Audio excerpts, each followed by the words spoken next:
시청자 언니 오빠들 안녕하세요. 철가방 언니예요.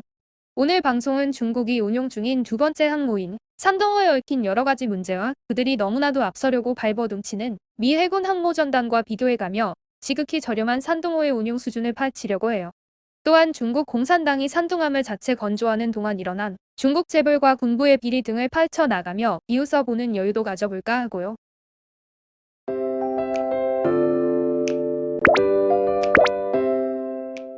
중국은 1950년대부터 미국과 구소련이 운용하는 항모전단을 그렇게 갖추고 싶어하면서 부러워 죽겠다는 눈초리로 쳐다보며 실신면을 군침만 흘리고 있었죠. 이젠 상상 속의 항공모함이 아니라 비록 짝퉁처럼 베껴낸 것이긴 하지만 그런 항공모함을 현실 속에서 운용하게 되자 순진한 건지 아니면 모질한 건지 하여간 중국 공산정권을 신봉하듯 찬양하는 중국인들은 입이 기미까지 찢어질 듯한 모습으로 흥분하고 있네요.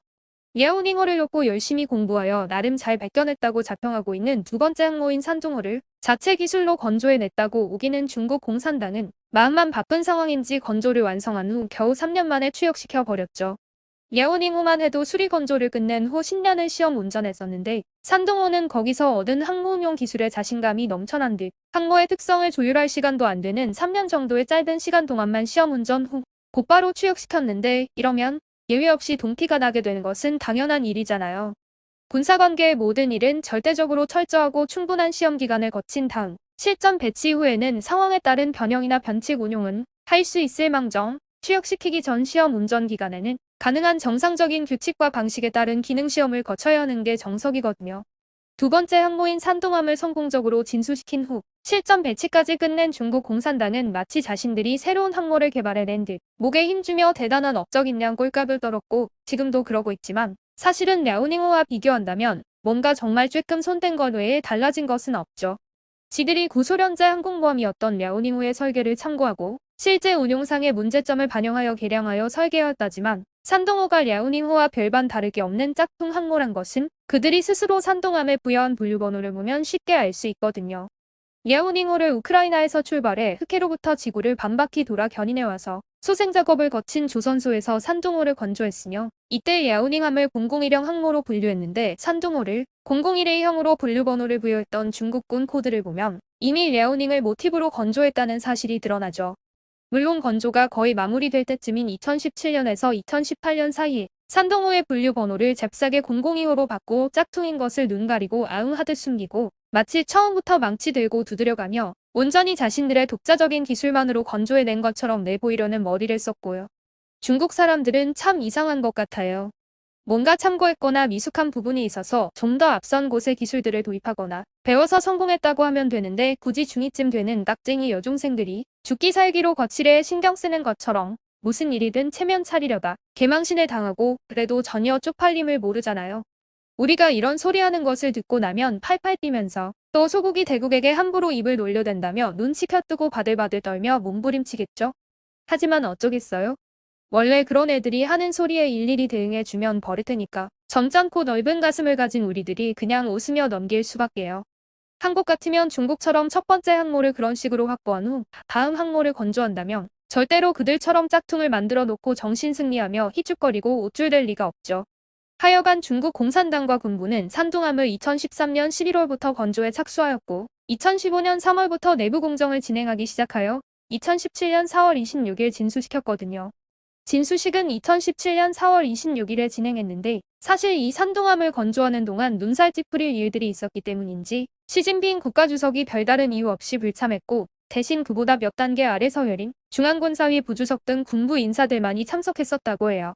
이런 것을 보면 아마도 중국 공산당 수뇌부에선 실상 이 산둥호에 큰 의미를 두고 있지 않고 하나의 선전용 큰 쇳덩어리 선박 정도로 여겼던 것 같고 이 말은 산둥호 다음인 세 번째 항모인 푸진해남에 여러 가지로 얽힌 스토리를 보면 이해가 될 수 있지 않나 생각되네요. 2017년 4월에 진수식을 진행한 후 1년여가 지난 2018년 5월 13일 첫 시험 항해에 나선 모습이 외부로 공개되었고 그해 8월에는 2차 시험 운항을 진행하고 나서 다음 해인 2019년 머뭇거림 없이 실전에 배치해버렸죠. 짝퉁이 됐든 지들이 망치들고 두드리며 힘들인 가운데 자체 기술로 건조한 것이든 하여간 산둥호는 바다 위에 떴고 실천 배치된 것은 사실인데 이 산둥호의 외형은 어드미럴 푸즈네 축구급 항공모함을 모델로 했거든요. 문제는 이 어드미럴 코츠네축구급 항모는 중국 공산당이 우크라이나에서 사와 살려낸 예오닝호와 거의 같은 모양으로 현재 러시아의 유일한 항모이며 이 항모와 동시에 건조 중에 재정 문제와 소련 연방 해체 문제로 팔아먹은 바랴크호를 중국이 사와 랴오닝호로 탈바꿈시킨 것이죠. 다시 말하면 산둥호는 두말할 것도 없이 그들이 주장하듯 오로지 자신들의 항모 건조 기술로만 건조에 성공한 것이란 말이 완전 뻥이란 것을 스스로 확인시켜준 두 번째 증거 아닐까요? 하여간 이 산둥호는 중국 공산당도 인정하듯 랴오닝호를 운영해본 경험에서 얻은 노하우와 데이터를 놓고 적지 않은 부분이 개조되었고 배수량도 7만 톤급으로 늘었으며 주력 함재기인 제25도 탑재수가 8대가 늘었다고 알려져 있죠. 세간에는 탑재 가능 함재기 중 제25기가 40대나 된다는 설이 있는데 이 설은 그야말로 설에 지나지 않는 것이며 이는 고정익기 32기, 회전익기 8기까지 더한 총 항공기 탑재 수량이 입과 입을 거치는 가운데 와전된 것으로 보는 견해가 가장 유력한 것으로 보여요. 산둥호의 제원은 기준 배수량이 55,200톤이고 완제 배수량은 7만 톤이요. 전장은 315m이며 전폭은 가판이 75m이고 선체의 폭은 35m죠. 회수선은 9.1m이고 최고 속도는 31노트이며 항속거리는 18노트로 순항할 시 8,500캐리이고 증기 추진 방식으로 움직이며 레이더는 랴오닝호와 같은 통합 346A형 S밴드 레이더 및 3차원 탐색용 382형 레이더가 장착됐죠. 장착 무기로는 CIWS PJ11, 1130식 CIWS 선문과 HQ-10 18연장 발사기 3기가 장착되었고 함재기는 J15 32기와 G18 8기 및 G9 4기가 탑재된다고 하네요. 아일랜드 크기가 일본 항모 랴오닝호에 비해 10% 줄었으며 선체 길이는 랴오닝에 비해 10m 정도 길어졌고 배수량은 수천 톤이 늘어나 7만 톤급으로 분류되죠. 산둥함의 모항은 하이난성 사냐시 종합지원기지에 있으며 인근 5km 안에는 제2잠수함기지와 제구 구축함지대가 있는 곳이라고 해요. 중국 공산당의 말에 따르면 이 산둥호의 운용 목적은 태평양에서 대만을 봉쇄하는 한편 미국, 일본 등 외부 세계의 대만 개입 시도를 차단하는 역할을 수행하는 것으로 알려져 있으며 미국의 군사 요충지이며 항모기지가 있는 괌의 6,700km 근처까지 진출해 있다고 하죠. 이 산둥호는 랴오닝호와 같이 산둥함 함재기를 이륙시키는 방법이 스키점프대를 이용하는 구식으로 당연히 이륙 중량이 크게 떨어질 수밖에 없다고 해요. 그래서 활주로가 짧은 항모에서 스키점프대에만 의지해 이륙할 경우 최대 이륙 중량은 28톤에 불과하기 때문에 이륙 시 무장을 줄이거나 연료 적재를 줄여야 하는데 그렇게 될 경우 당연히 전투력은 크게 떨어질 수밖에 없죠. 그러나 니미츠함을 비롯한 미국의 함공모함들의 경우 증기나 전자기를 이용해 시속 250km 이상으로 급가속하는 캐터펄트를 사용하기 때문에 남중국해에 자주 등장하는 레이건함은 함재기 최대 이륙 중량이 무려 45톤에 이르죠. 따라서 중국의 랴오닝호나 산둥호 같은 스키점프대 이륙 방식의 항모들은 캐터펄트를 사용하는 미국 항모 전단과는 비교하는 것 자체가 말도 안 되는 것이라고 할 수 있을 겁니다. 중국의 랴오닝호나 산둥호의 동력은 핵추진이 아닌 디젤 엔진을 사용하고 있어서 산둥함은 자체 연료로 항해할 수 있는 기간이 15일 정도고 그것도 모항까지 들어가고 나가는 시간을 감안한다면 실제 작전 기간은 7일 전후에 불과한 반면 미국의 핵추진 항모는 이론적으로 수십 년 동안 연료 보급 없이 항해가 가능하죠. 따라서 중국 항모들이 원거리 작전을 수행하는데 걸림돌이 되는 여러 가지 요소들 중 가장 문제가 되는 것이 연료이기 때문에 만약 원정 작전을 하게 될 경우 중국 항모 뒤에는 반드시 보급함이 따라다녀야만 가능하거든요. 이같이 그들이 먼 바다인 괌까지 나가 작전을 하게 될 경우 수시로 기름을 보급받아야 하는데 랴오닝호는 얼마 전 괌 해역 훈련을 할 때 보급함으로부터 4번의 연료 보급이 있었다는 것은 두 번째 항모인 산둥함도 예외가 아니라는 것이겠죠. 중국 공산당이 항모 몇 척을 운용하기 시작하면서 목에 너무 힘을 주어 부러질 지경이지만 실상은 항모 운용에 있어 원료부터 발생하는 약점 때문에 중국의 항모가 원거리 항해를 할 경우 미사일이나 고속정 등을 이용해 보급함을 격침시켜버리면 오갈 데 없는 고철 신세가 될 수도 있다는 말이 되잖아요.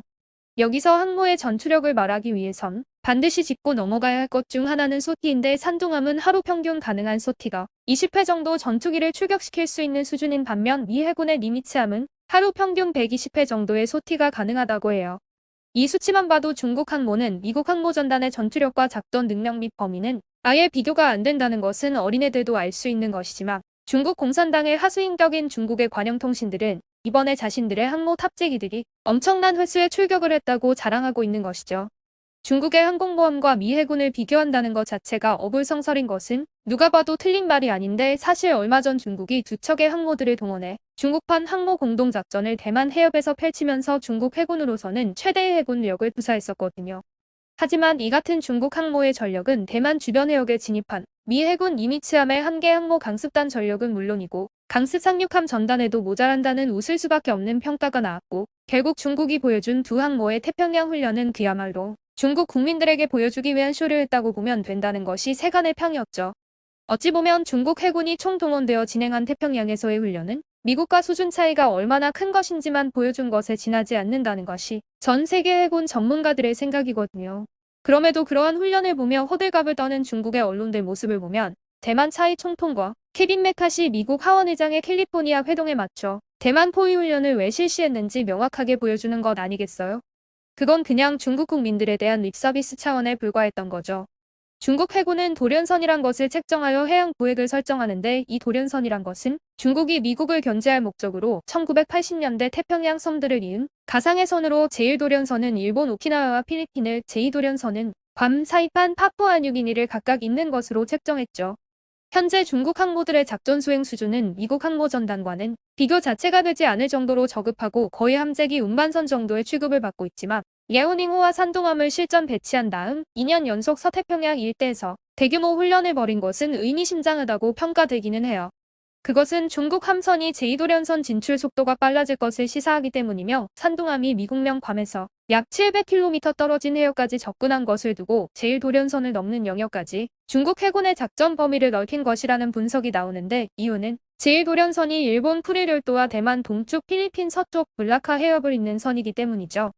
하여간 중국이 항모 운용을 시작함으로써 그들의 하드파워가 강해졌다기보다는 좀 더 비대해졌다고 보는 관점이 일반적인데 향후 몇 년 내에 우리 대한민국이 세상에 내보일 어마무시할 최첨단 항모와는 비교도 안 되는 것이죠.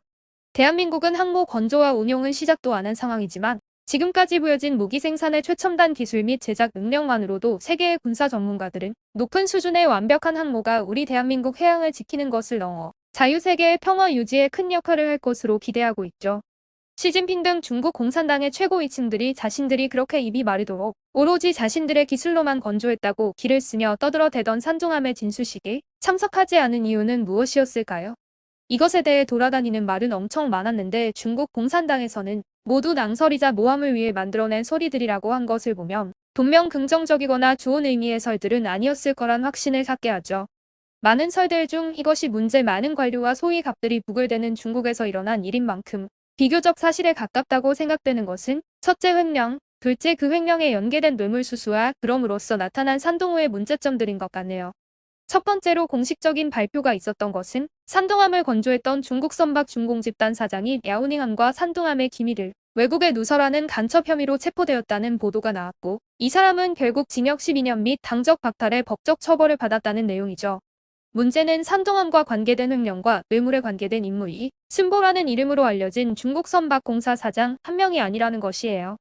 순보와 같은 회사에서 5년간 재직하면서 조직의 기율 준수 여부와 부정행위를 조사해온 리우창홍 기율검사조장이 뇌물 수수 혐의로 기소됐고 제1호 국산 항공모함의 연구개발과 건조를 총지휘했던 후원민 중국 선박 중공집단 전 회장도 연루됐다고 해요. 후원밍은 중국 육해공군의 무기장비를 개발 생산하는 방산 분야에서 일해왔으며 산둥함 건조에 선파역을 했고 순 사장은 2009년 다롄 선박 중공 사장 재직 당시에는 다롄시 기업개혁 기념훈장을 받을 정도로 업무 능력을 인정받기도 했던 주요 인물들이었거든요. 기소 혐의가 비리임에도 상하이 제1중급 인민법원에서 진행한 순보 재판은 비공개로 열려 그의 범죄 사실이 실제로는 국가기밀에 관한 것이라는 점을 방증한 것이 아니냐는 의구심이 많았지만 또 다른 설은 달랐죠. 사실 여기 나열된 중국의 고위급 간부들 뿐 아니라 실상 이 산둥함을 건조하는 데 횡령과 뇌물에 연루된 자들이 공산당 고위간부, 군부의 고위급 장성, 심지어 시진핑의 왼팔과 오른팔로 알려진 인물들까지 광범위하게 연루됐고 횡령과 뇌물의 액수는 조 단위에 달했다고 하죠. 물론 순보 한 사람의 제목 외에는 어느 순간부터 산둥함의 비리에 대한 소리가 중국 언론에서 사라지기 시작했는데 그 이유가 바로 너무나 많은 중국 공산당 내의 고위급 간부들이 연루되었고 특히 중국의 또 다른 권력인 군부의 수뇌부에 횡령과 뇌물의 깊은 연결고리가 걸려 있었기 때문이라고 해요. 보통 이 정도의 횡령이나 뇌물 사건이 발각될 경우 중국 공산당, 특히 시진핑의 스타일로 보면 곧바로 형식적인 재판을 거쳐 사형을 선고받고 그날로 집행되는 것이 상례인데 단지 순보 한 사람만 12년이라는 비교적 가벼운 처벌과 당적 박탈을 당하는 선에서 덮어졌었죠. 그것은 아마도 시진핑조차도 어떻게 해볼 수 없을 정도로 버거운 인물들, 특히 군부 실세들이 깊이 연루된 결과가 아닐까 생각되네요. 이 사건에 대해선 얼마 후에 따로 하나의 방송 테마로 하여 콘텐츠를 제작하려고 하니까 그때 더 깊이 들여다보도록 해요. 오늘 방송은 여기까지입니다. 구독, 좋아요는 제가 콘텐츠 제작을 하는데 큰 힘이 됩니다. 시청자 여러분 편안하고 즐거운 생활하세요. 우리나라 좋은 나라, 대한민국 만세. 감사해요 언니 오빠들.